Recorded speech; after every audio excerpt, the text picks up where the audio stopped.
Hey,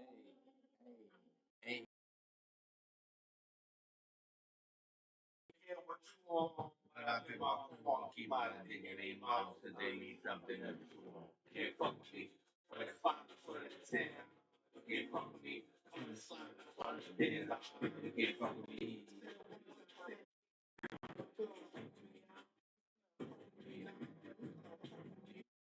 5 for the 10, you can't fuck with me. I'm trying to slide that 5 for the 10, you can't fuck with me. I said it once, I said it again. You can't fuck with me. You can't fuck with me. You can't fuck with me. Say the name. Let me activate. Let me celebrate. So give it time. You don't make it.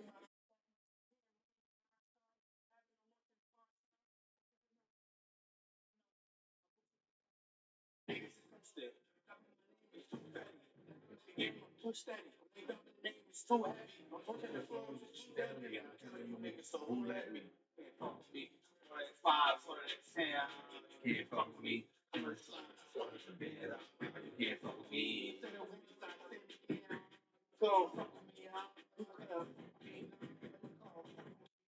For that 5, for that 10, you can't fuck with me. I'm trying to slide the bed. You can't fuck with me. I said it once, I said it again. You can't fuck with me. No, for the chain, another penny for the pain, selling soul for the fame, up a nose with the cane, double rolls on the plane, that protects with your lane. So when you get to eat, we don't really care what you want. But I feel my food, keep my dick in their mouth since they need something to chew. Can't fuck with me. For that 5, for that 10, you can't fuck with me. Come on the slide, I slide in the bins. You can't fuck with me. So fuck with me. Okay. What's up, people? Um, hold on. Let me see this. I'm trying to get this shit to play. Okay, that's good. So what happens when I first play on this?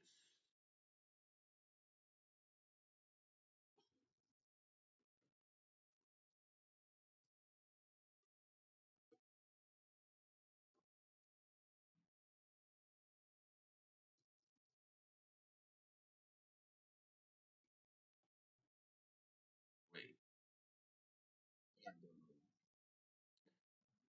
it's not. It's not streaming. It's not popping up. Okay, cool. Let me do it again. We about to do story time. I'm gonna take this out and redo it, and just hopefully it gets up there. We ain't gotta worry about it. Window capture, moon, capture audio, done. Why is not popping up on the shirt? Stop pissing me off, brother, sister, whatever you wanna call yourself. What the H? What the H, brother? What the H? What the what the living H? What the living H, brother? Brother, what the living H, brother? How about that? Let's try that. And what does this do? And let's see. Video capture. Okay.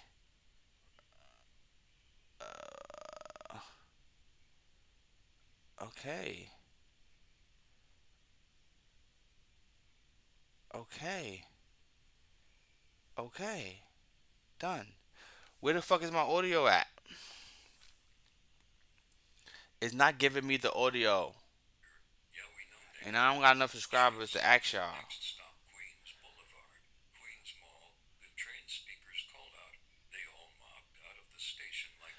I feel like it's listening.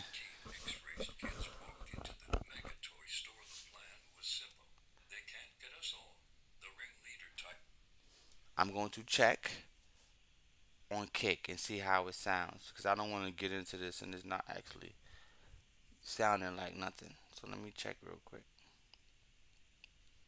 I could check on Kick. We'll check it out. And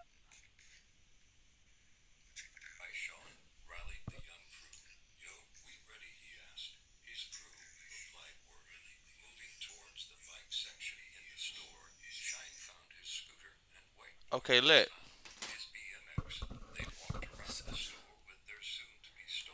Okay, this was happening right now.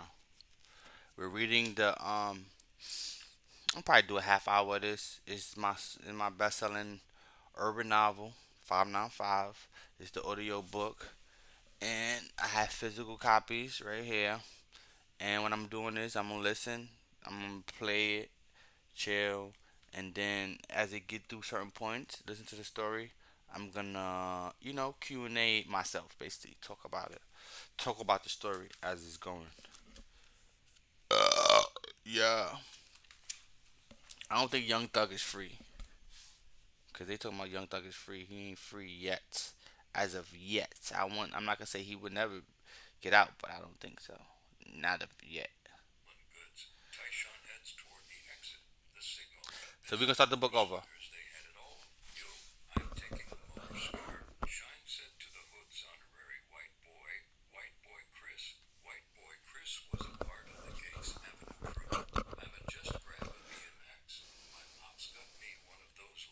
Yeah, we know.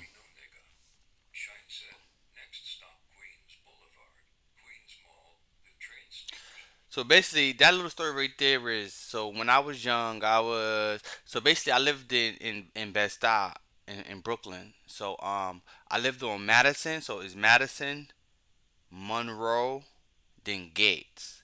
So we got the Monroe boys, like people Monroe. Then you got the Gave Ave crew, like these niggas was like real, like they was bloods and gangsters, and they was older people selling drugs. But when I say older, I mean I'm 12, 11, I'm 8, 9, 10, whatever, and they 15, 16. So they older than us, they selling drugs, they playing basketball. So basically me, Chris, like I didn't really have no friends like that, but I had like people that I messed with around in the street. So I was from Madison and I took my ass over to Gates Avenue, hung out that day, and they were like, "Oh, we going to steal motor scooters." And I'm like, "Oh, I'm out. Let's go." And the only person I really found camaraderie with that day, I knew a couple niggas. Like I know Curtis, I knew K. Sean, I know a couple niggas, but they was like in their own group. I didn't. I sort of was following that day. Honestly, I was following that day, and I just wanted to see what was happening. And my ass got arrested though. But I got cool with Chris, and I said they tried to talk down on Chris, and I stood up for Chris that day, that Pacific day. And we went to school together though, me and Chris too. But that day, Chris had curly hair, was blonde or ginger, and I sort of stuck up for him. Like he played handball really good, and they used to just talk shit. I used to, cause we play wrestling, so I used to be. I'm like, I got you, Chris, and I'd come off the ropes or come off the top of the jungle gym with an elbow in a nigga face just for playing with Chris. So Chris was my homie, but people used to clown Chris, and Chris used to take it, and I used to hate that. That was the only thing I hated about Chris, because the people used to clown him. I'm like, yo, you don't gotta take it. Say this, do this, and but that was the relationship. But Chris was from Gates though. Chris was from the project. Chris was from the hood. So it was like he had more. He was like, bro, I hear you, but I gotta live with these niggas every day.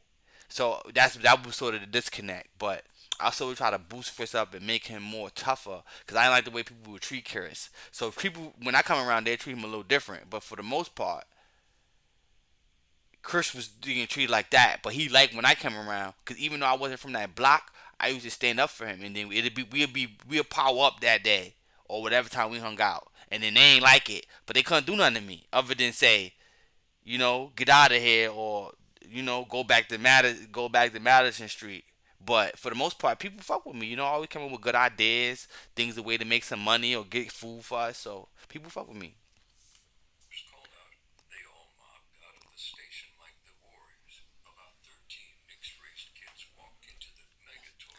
Honestly, that day probably like 9 or 10 of us. Yeah, actually, it was like 15 of us. We was, and we went to Toys R Us. I guess I don't know the right what you could write and all this shit. I don't want nobody to try to sue me if this shit get a million buys and people buy it. People try to sue me and shit. But it was Toys R Us when they had them, so as you could tell, it was a long time ago. And Queens Mall It's like you go to somewhere in Queens. I think it's like I don't think it was called Queens Mall. I think it was like Mega Metal Lands or some shit like that. But I'm just trying to give it without giving too much without so I don't want nobody to sue me. I don't want to try to get money off me saying people real shit, names, and businesses.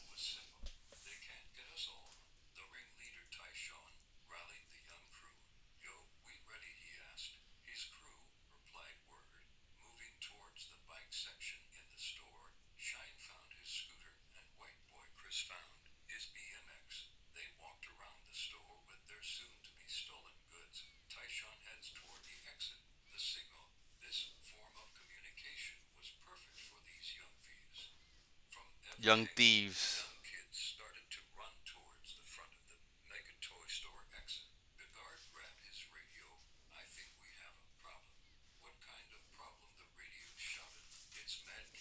Mm-hmm.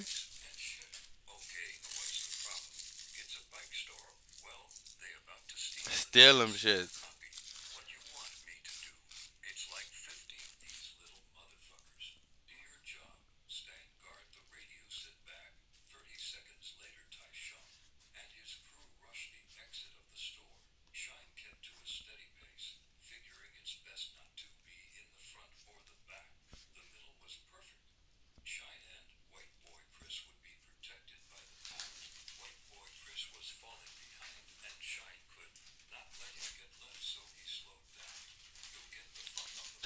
Trying to help that motherfucking cracker ass motherfucker. I would not do that shit today. I would have let him get caught and kept running. Dead ass. The fuck?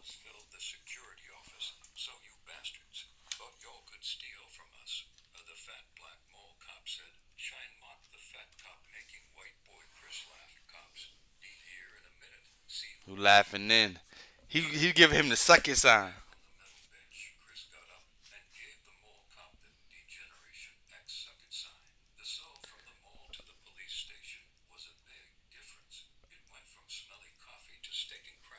Hmm.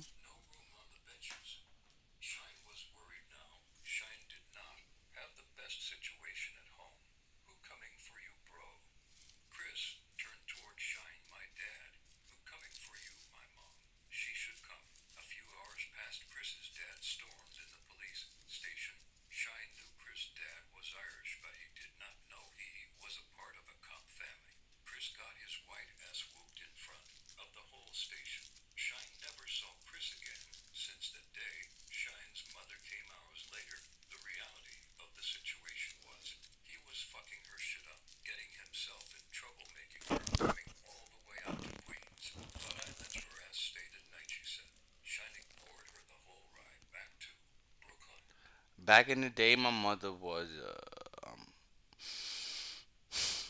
She right now she's rehabilitated and she's not on any type of drugs or anything like that. But back in the day, it was hard, and we was yeah, like I had a yeah, you know what I'm saying.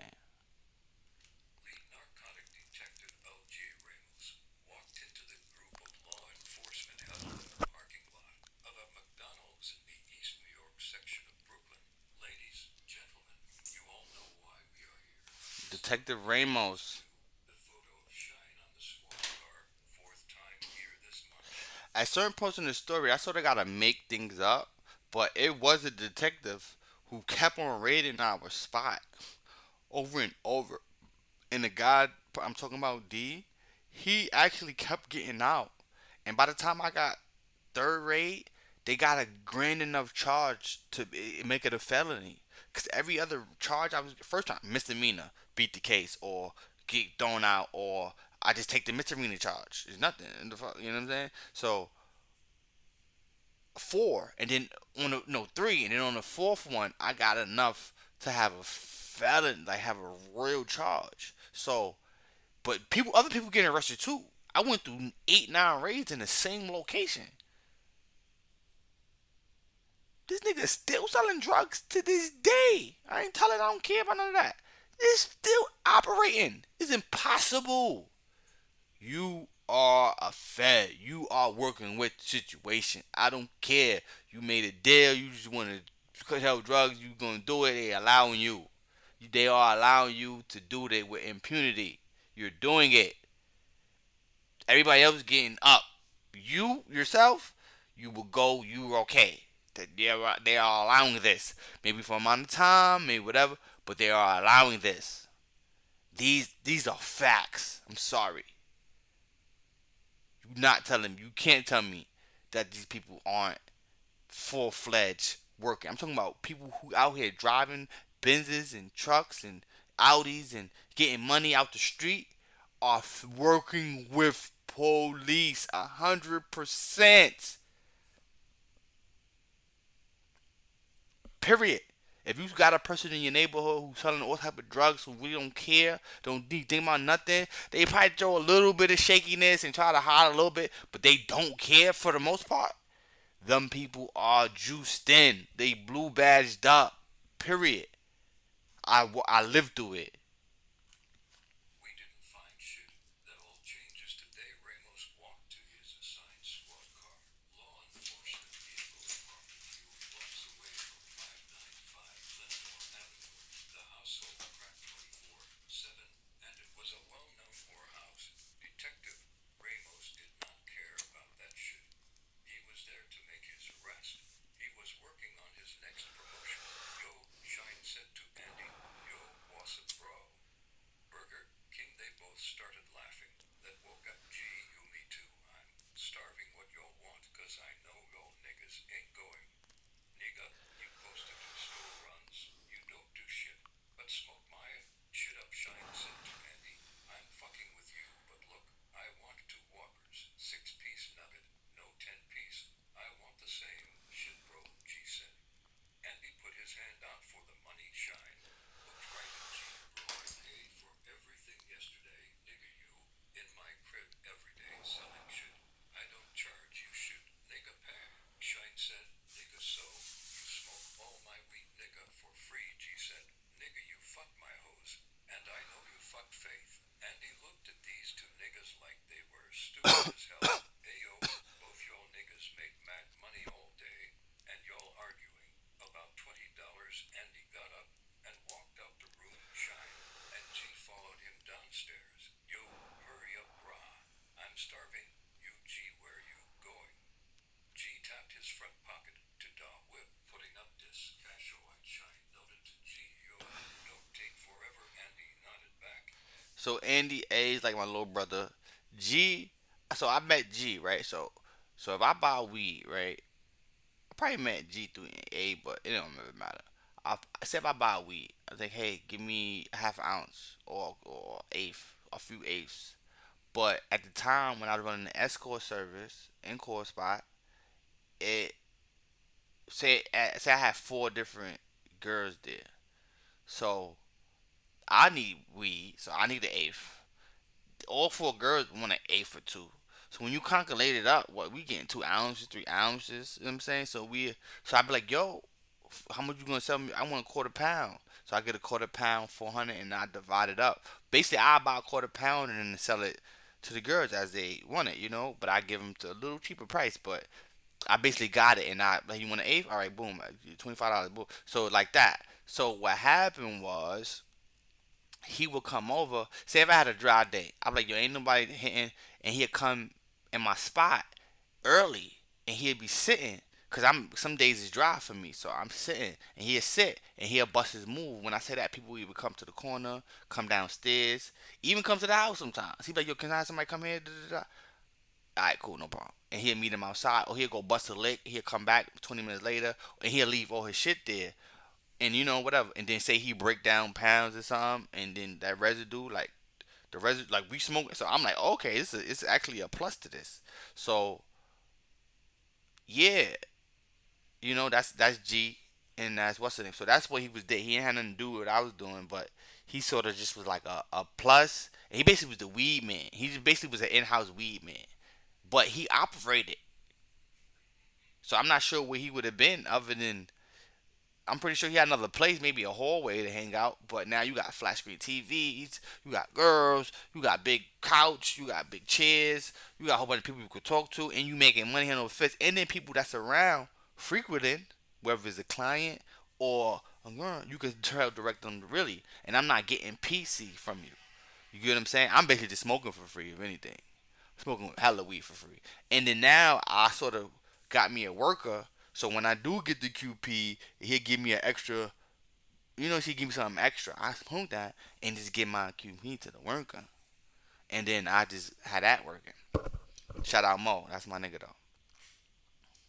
As he was walking off toward the Burger King on Atlantic Avenue, ho flow looking slow nigga D said need to get down with this shit. D grabbed the law. This is D.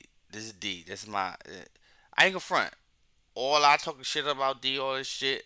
I don't fucking really know shit. I don't know. But I'm telling you, maybe. But still though, I still love D. That was my son. That was my big brother. I fuck with D. He put money, a lot of money in my pocket. Or the hustles we did put a lot of money in my pocket. So can't be mad. He ain't do nothing to me specifically. Ain't nobody. He ain't stepping on no stand for me. It was a crackhead who did with the motherfucking, with the camera and all that extra shit. But that's part of the game anyway. But that's not you know, but not D. D. It wasn't him per se, specifically. But the situations where they way it was happening was crazy. Was absolutely crazy. Right after raid, and we going back, we get raided, and then the next day we back up and running like nothing happened. And that was crazy to me, and I didn't understand it at all. I didn't. I did not. But now I have a little more insight on why and how. Large bag of crack rock. His fat, bald head shined in the sun's light, sitting between the doors, serving the steady flow of crackheads coming to cop. Made about 3 bands in about 3 hours. Always late to pay me, Doshine said. I just gave you money, I know. That was for last week. That's how rent work. Shit comes back around, nigga. Cash pay you in crack, but that shit doubled on money, nigga. Shine walked around to the front yard. You'll clean this shit up, shit looking dirty as hell. D told one of the house fiend to clean up the yard. Before Shine headed back upstairs, he told D to clear out the hallway because Faith was coming later. D agreed and let Shine pass him to go up the stairs. Fuck you and that bitch, he said once the door closed. It's a go, we have contact. Move in, move in. Detective Ramos instructed from the surveillance van. Yo pop, I'm a dip real quick. Hold it down, D told his worker. D hopped in his all-black 750. The engine purred to life as he pulled off. Where you at with da food? Oh wait, Shine hung up the face. Time call with Andy and watched the surveillance monitor showing the front of the house. Hold up, 40 right. You don't need no damn. Plastic Pop barked at the fiend. Nah man, I'm good, I'm good. Hook me up man. I've been copping all damn day. Here nigga. Fiend made his exit just as Big Booty Mo wiggled her big ol' ass past Pop. D was giving me 3 420 all day. I got you and that big OS. Sit down, I got something for you. Hold up, Mo. Found a crate and waited for Pop to serve the other crackheads. I gotta go, man. Get me out the ways. Let me go, man. The fiend was bugging Pop. Here, nigga. Pop pushed the rocks off the scale into the fiend's hand. Now get yo ass out of here. Pop locked the door. Take all that shit off. I'ma put this fat dick in that fat ass. But come, suck this dick first, Mo. Got on her knees to serve his manhood. She was thinking how she was going to put that shit in her ass, but with the promise of crack, she didn't care. Get the fuck down. Pop didn't even hear the door burst open. He did feel the cold stainless steel touch the back of his head. Get the fuck down. Now, asshole, don't you fucking move. I'll blow your fucking head off, the first officer said to Pop. Okay, I'm not moving, son, Pop said, laying face down with his ass out. The second officer held back his smirk. Put some clothes on, both of you. Oh shit, Shine jumped out the bed. First he ran to the bathroom to flush the 30 grams he had in his cheeks. He watched all the cops rush the front door. There was nowhere to go, so Shine rolled up a blunt. Going through the book I could easily put 50 grams. If I, nah, I ain't boofing nothing. I could easily put 50 grams. Maybe 60. I could put 30 ball, 30 ball. Right in my bop. Get searched and everything. Nobody catch nothing. Big facts. But yeah. ends in New York City. You're better off being high. Officer number Let me go in front. I went, you get arrested, you go in. I had like a buck. I had 70. I had like 50 grams. When I say gram, I'm talking about crack. I had 50 grams of crack. Like this is a rock. It's rocked up. Bop bop. So it's like say it's for better. I'm say 30-30.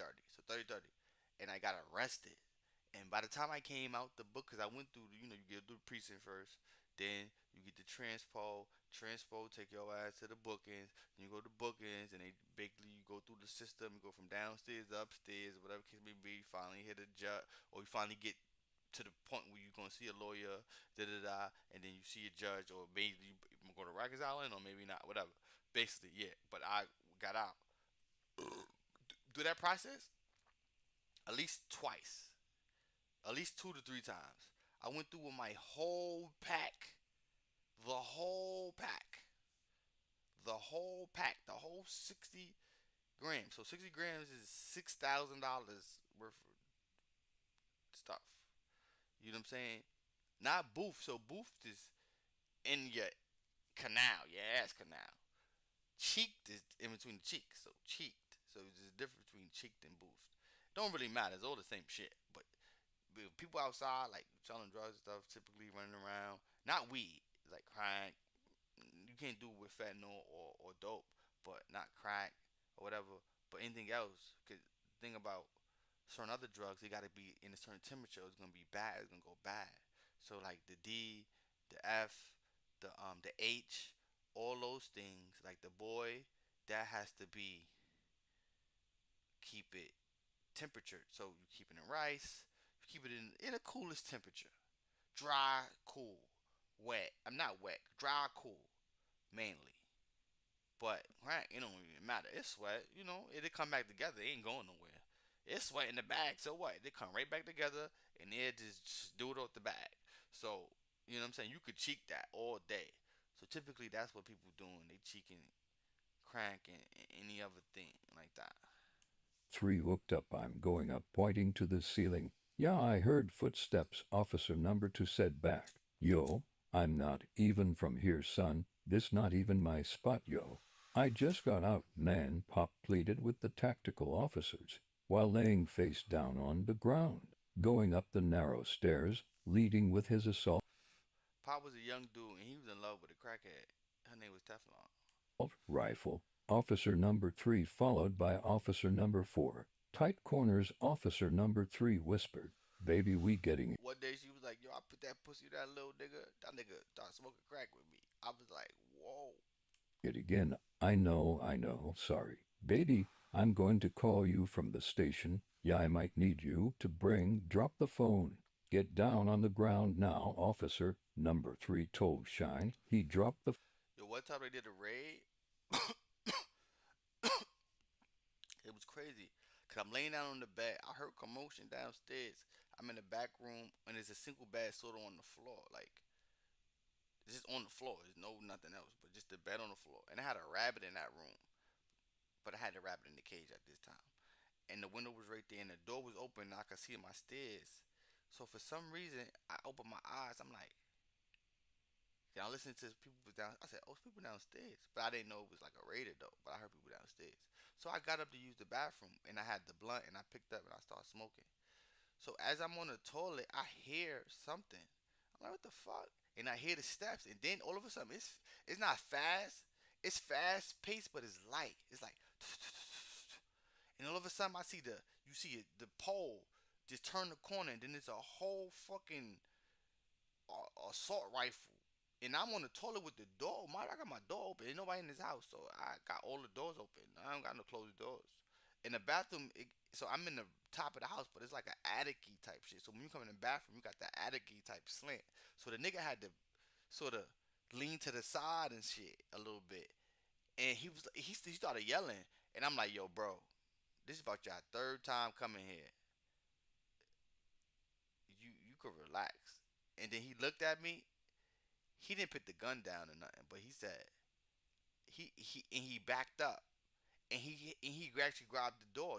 He said, "I'm gonna let you wipe and get up," and he closed the door. The funny thing was, I don't even think I shit it, or I think I did, and I think I finished already.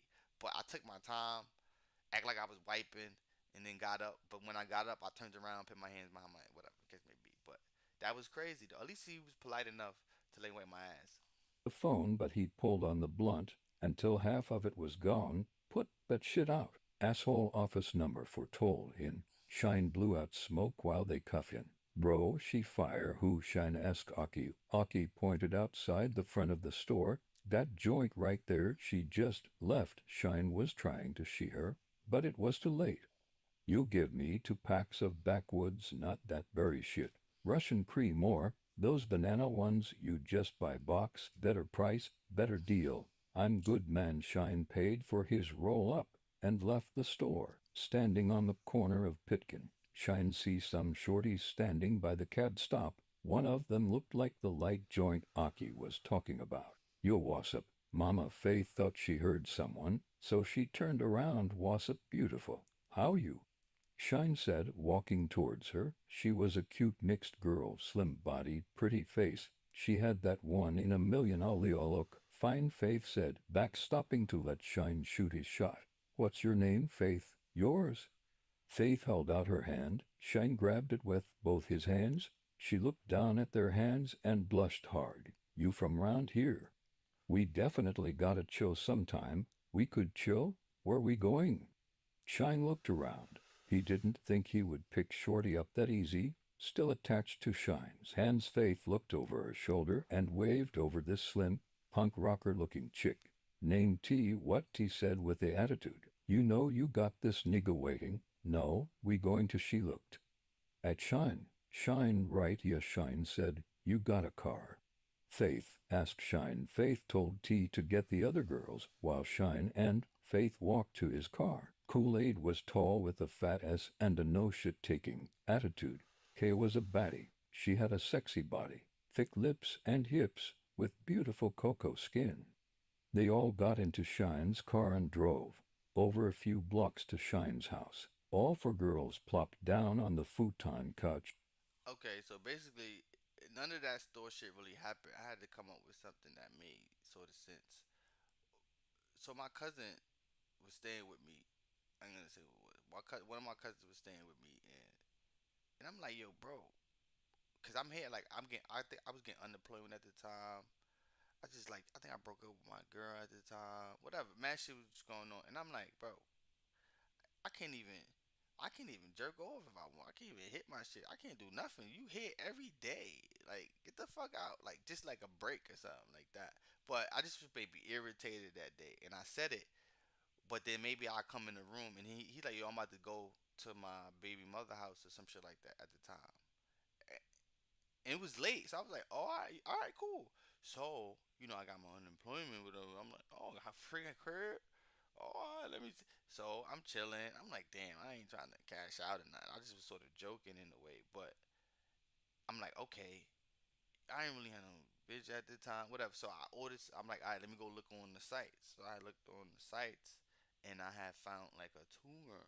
And then it was when I'm talking to them, this who I was talking to, and I'm talking to 2 girls, and it was like, hey, yeah, all right, come pick me up. So I went to their house to go pick them up, and when I picked them up, it was Faith, K, T. So it was Faith and T.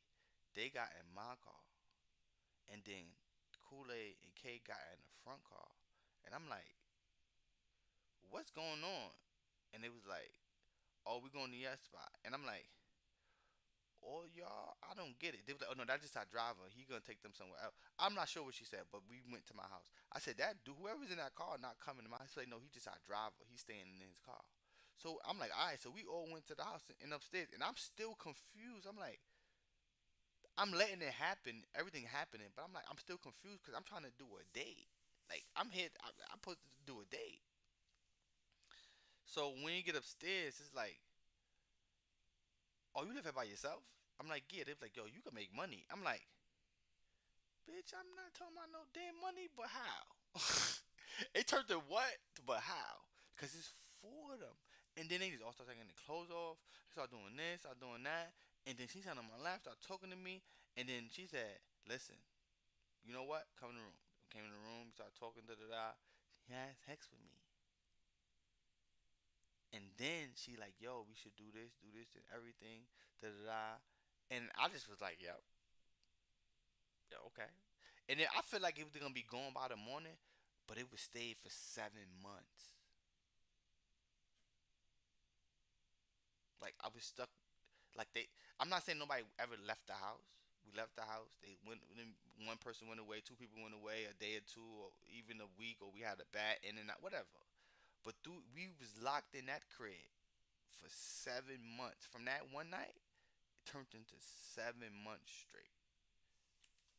Upstairs in Shine's spot. You live here by yourself. Faith stood up and walked around the one-bedroom apartment. We could clean this up and move the futon out the kitchen. No, it's better in there. Shine didn't know what this girl was talking about. Yeah, he got paid to leave. They about to pay me too? Probably like 3 or 4 bands. How about a band tonight? Faith said. There. So I had an African friend who lived there too. He lived downstairs, and he told me that this was like a squatter crib because them he been not paying these niggas rent because they said they owned it, but no, they can't kick him out, and he haven't been paying rent for a year, 2 years, close to some shit like that. So I just was like, oh, my brother moved out. Whoever I guess bought the house or wanted to, start to sell the house or whatever they wanted to do, the first person they contacted, because I guess my brother was paying the rent, and then, so when they contacted him or whatever, because my brother's official, like he do real shit, like official shit, so he was moving anyway. But at the same time, when they came into that, he realized something too. So he just like, oh nah, blah blah blah, I ain't leaving. And then so he got them to pay him to leave. So that was a good thing. So he got them to pay him to leave. But what he didn't know was I moved in sort of right after him. He sort of told me to move out. I said, yeah, I moved out. But at the same time, I went to go change the locks. I changed the locks on him. I changed the locks on everybody. And I changed the locks on everybody. I changed the front door locks. I changed my door locks. And then I gave Leo the key to the new front. I gave my African friend the key to the new front door. And he was cool with it. And nobody could get in but me, Leo. I mean, me and my friend. That's it. And then that's how it became our place. And then even my brother would come. He'd be like, "What's going on?" I'd be like, "Bro, this is my house, bro. You can't do nothing now." Pecked Shine on the lips. Shine could taste her strawberry lip gloss. Let me show you. Faith pulled out her phone. Look, this is the site. Shine looks at her phone. We post ads to get dates. We buy gift cards, then trade them for Bitcoin. Then we pay Backpage with our Bitcoin. Got that? Shine said. We use phone apps to hide our number. And I screen these bitch dates until I know a bitch ain't dumb. All that shit. I didn't think it was all that. Shine told Faith. It's all good. I got you now. Faith posted on Backpage, and all four girls got ready for the night. 5 minutes later, I got a date. Faith said, wow. Texting away on her phone. Me to T said, shit. This nigga wanta. Our T started to complain about here high-priced dates. This guy wants anal. Damn, I hate that shit. Kool-Aid said, screwing up her face. But shit, I'ma do it if his thing. Little her and Kay laughed and slapped 5. Oh shit, my regular on the way. He'd probably hear right now. Kay said, looking down at her phone. Kay's beautiful black cheeks wiggled across the room to go look out the front window. Kay's jiggly ass bounced down the staircase to open the door for her date. She took him upstairs to the back room. Damn, Kay, you look better every time I see you. I try. Daddy, Kay said to the young John. She slid out her panties. The young John placed a blue note on the bed. Kay tucked it in her bra. Half hour. Kay said, yeah, baby, 2 nuts. Had a hard week. Yeah, I can tell she said, rubbing on his dick through his pants. Kate took his normal size, dick out his pants, and started to suck his semi hardness. She did the trick with the condom in her mouth, and he grew inside the condom. Once he was rock hard and ready. How you want me, daddy? She said, bending over doggy style, knowing he wanted to. Hit it from the back, baby. Kay laughed to herself, while he spread her cheeks and slide inside her moist pussy. Damn, dat shit fat, the young John said, wow, pounding on Kay's black, thick, juicy ass cheeks. Every stroke Kay's ass jiggled and wobbled around, making it hard for any man not to nut up every last drop. He released inside the condom mid-stroke. Shit, the young John said, still looking down at the black ass cheeks that made him nut so good. His dick stayed hard inside her pussy, and he started to fucking her again. After a few more strokes, he came again. Kate pulled up her panties. The young John tipped her another blue note. Thanks, baby, she said, putting the money in her bra. So, a half hour is 100, Shine asked Faith. Yeah, but that's a regular date. So, oh, it's not regular, okay, look. It's short stays, half hour. And our stays. Every girl different, so it's from 6,200 for a short stay half. Hour is about 8,200. Hour is about 300. Now said John wants Greek and or G.F.E, which is girlfriend experience, and Greek is anal. You would add 60 or 100 more. Kay walked in. Here, Daddy. Kay hands Shine $100 bill. Give her 40, baby. You keep 60. Shine drops the profits on the table. How it feel, baby? What you mean? Shine, asked Faith. You'll get used to it, but we need baby wipes and condoms. Faith pointed to the money on the table and kissed Shine on the cheek, then went back to her phone to answer her messages. Shine was fast asleep in the middle of four young, beautiful girls he just met the other night. He counted over $3,000 from late night dates. Yeah, honestly, we all did sleep together every night, and sometimes it'd be more because if we got like somebody try to bring a friend or they just brought somebody to make some money, day players. Let's just call them day players. We got a lot of day players or friends of like friends who knew it was a good house and wherever they already had a spot somewhere else in Flatbush or somewhere else, some shit like that, and they'll come here because it's booming over here. Like they get money and they safe. You know what I'm saying? So they come in day play. It wouldn't be long. It'd be like a few days, day or two, then they go back. And I wouldn't let people really stay. It was a solid four, but we did have people come in. Like we had one person that's stuff. We had a couple people that come in and sort of stay. So four did turn to like 6 or 7 at certain points. But even say like a main person to drop. You know what I'm saying? But for whatever reason. Before he fall asleep, baby. So in total, for me, so if you add the four, and I'm not adding, day players that came off of like another girl or something like that. I ain't adding up. I'm talking about people that I got and had. So this the four. So I'm gonna just say that's the founding four. But then I had 14 different ones. So even if they came from them, they wind up becoming strictly like just mine, or say me in faiths. So 14. So in total 18. So 14 different individuals, and it went from say they stayed 2 3 days, and we made a couple $1,000. I probably made a couple hundred, or they made 1,000 or so more than that, like that, whatever. I made a couple hundred, and it was like, hey, I'm going back to wherever I'm from, whatever. However, I found them, and then it was people that stayed for months, and it was people who I had like I don't want to say relate, like it was weird relations, like they'd go and come back. We argue and we have some beef, not beef, but whatever, bickering back and forth, or arguing about money, and then they leave and they come back, and I got other people, and then now You know what I'm saying? So and then they still stay. So yeah. So I had people. So I definitely people that jumped around through the months after the 7 months. So and then I got into other things after that. But so in total, I'm gonna say I'm gonna say 14 to 18 different girls of mine. And mind you, I only ran an in-course spot, so it was like I sold the space. That's it,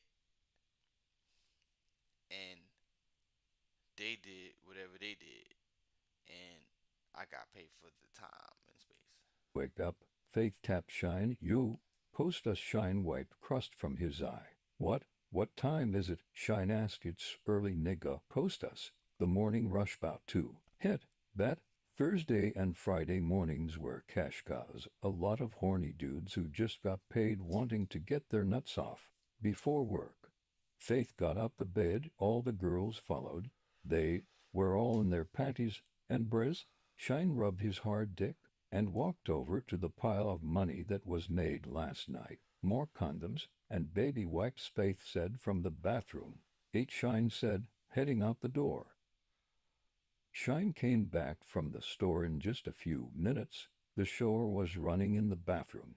Yo, I'm back, Shine K said from the crack of the bathroom door. He stopped and walked into the bathroom. Faith was under the shower head. T was washing Faith's pretty breast from behind. K's chocolate ass was lotioning her thick legs. Kool-Aid was naked smoking a blunt by the sink. Here, Kool-Aid said, passing the blunt to Shine.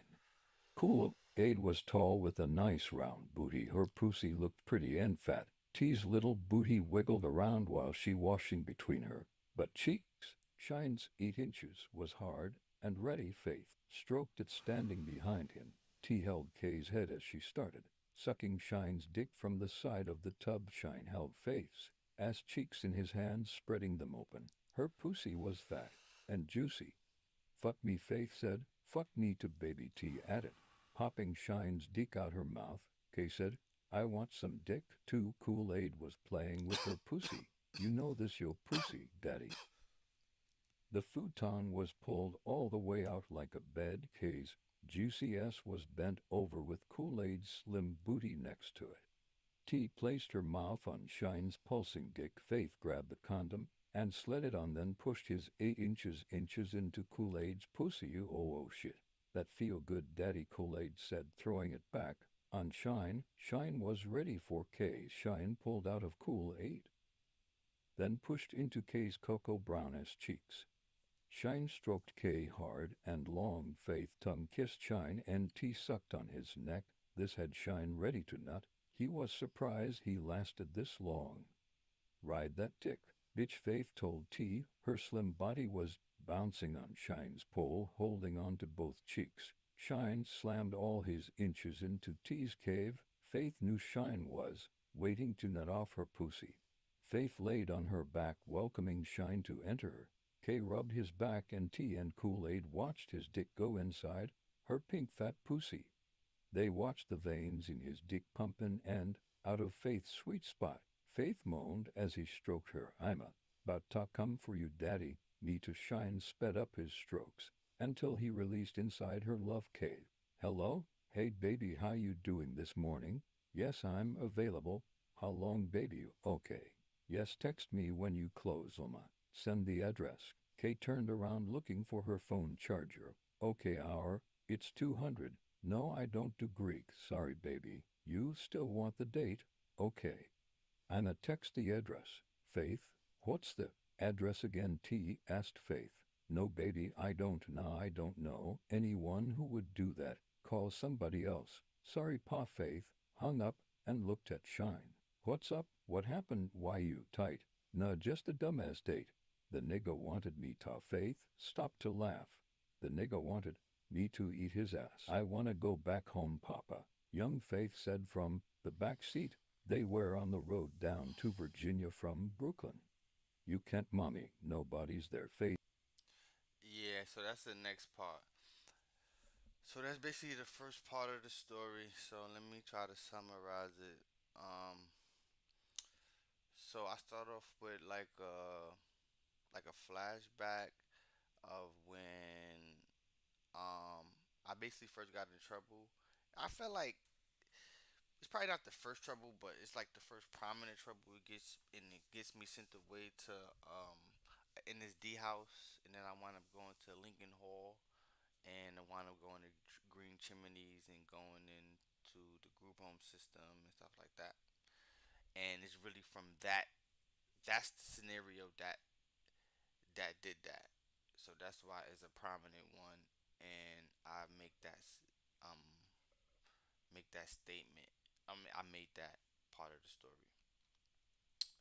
Then it goes into, clearly I'm just making up the part of being in the McDonald's parking lot and stuff like that. But I'm just trying to figure out how they did the raid. But that raid, they was really, so my bros really was there, and it really was like, yo, we were about to go to Burger King. It probably ain't happened like the way I said, but it was damn so close. It was damn near close, man. And it was like, I'm not gonna go. I don't know why. I should have went, but still, no matter what, when they left, by the time, even before they could even had a chance to get back, pretty much, I'm gonna say they, um, yeah, they raided it, and yeah, and that was the time, and they had brought me downstairs. That's how I know a little bit, because it was the female crackhead, it was Pop, it was all the people downstairs, stuff like that. But a lot of stuff in that day, D was out there on the step and stuff like that. And he did leave at the same time. All that shit was real. All right, cool. Um, then meeting of Faith, that necessarily didn't happen. So I put it at the corner store, but it was like a call. I did this big, try to get a date, blah blah, blah, because whatever. Had a little money, did a little 150 date. Two girl probably paid 200. That really was the thing. That was really it. You know what I'm saying? That was it. And then that happened. And I was in limbo a little bit in life though. Like, I had the studio in the house. I was always working production before. That's why I was getting unemployment. I just was trying to find new grounding. You know what I'm saying? Like I had did a lot of little things, but I was trying to find new grounding. And shit, the illegal train came like a motherfucker. And the devil. When you idle, the devil came. You know what I'm saying? And basically, when they got in the car, when I went to pick up, so basically, I was on Glenmore and Picking.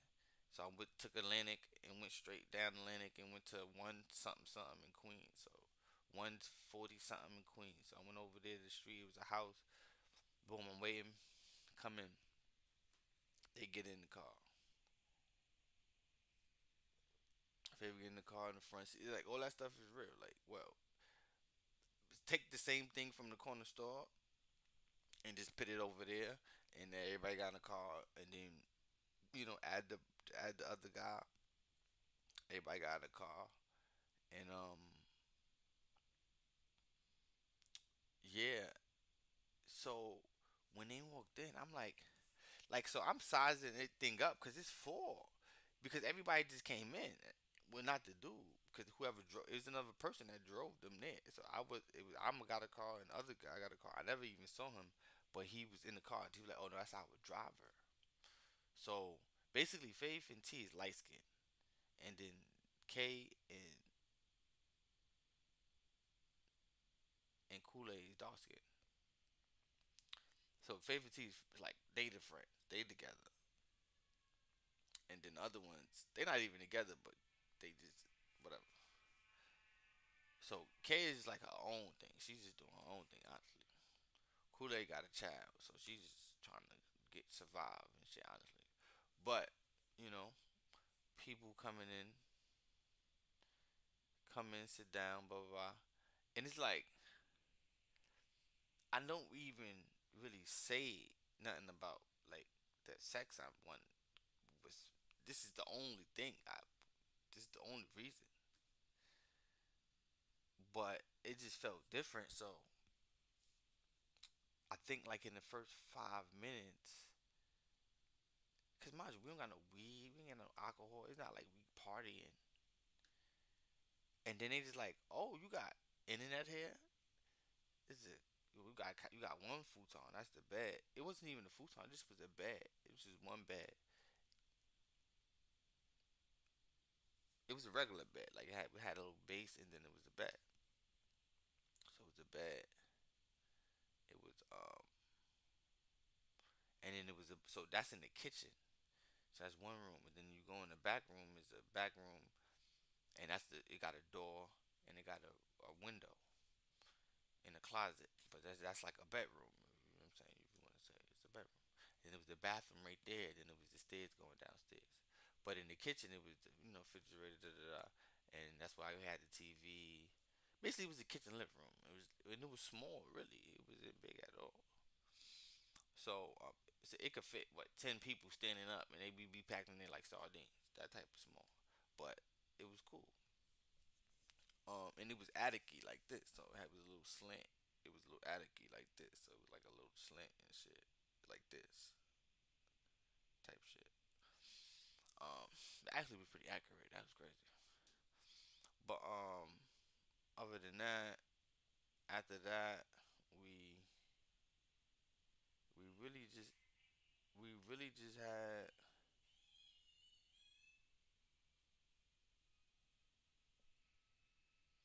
After that, we really just had.